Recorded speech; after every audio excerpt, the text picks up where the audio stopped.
Predrznost in podlost, ki ni para, in to državnih uradnikov pri razpisu za opremo nove hematologije, razpisu gnilo jajce, ker smrdi po sumih korupcije in ker se to jajce, tako predsednica Združenja bolnikov z limfomom in levkemijo Kristina Modic, vse predolgo kuha.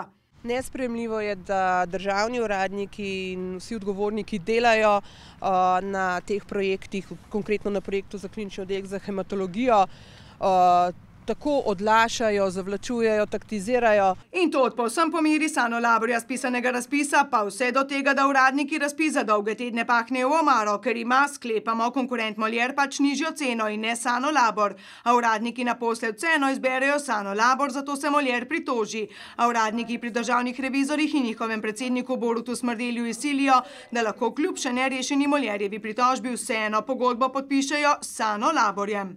Razlogi javnega interesa, torej človeško življenje in zdravje, so bili ocenjeni kot prevladujoč razlog, ki utemeljuje, da se pogodba sklene kljub vloženemu zahtevku za revizijo. Ne glede na številne sume korupcije. Tega ne morem posploševati.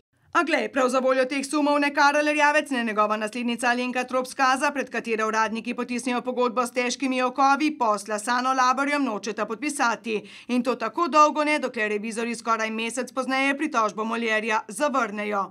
Močno upam, da se bodo našli odgovorni za te zamude in pa vse te zaplete in da bodo tudi odgovarjali. In da bodo sumi korupcije naposled razjasnjeni, kajti od politike in po vsej verjetnosti za politiko imenovani revizorji temu niso prišli do dna še več. Celo njihova odločitev, s katero so zavrnili Molièrja, je na sila trhlih temeljih, je pa dokončna, ker tako veleva zakon in ker poslanci tega kako prikladno danes spet niso spremenili.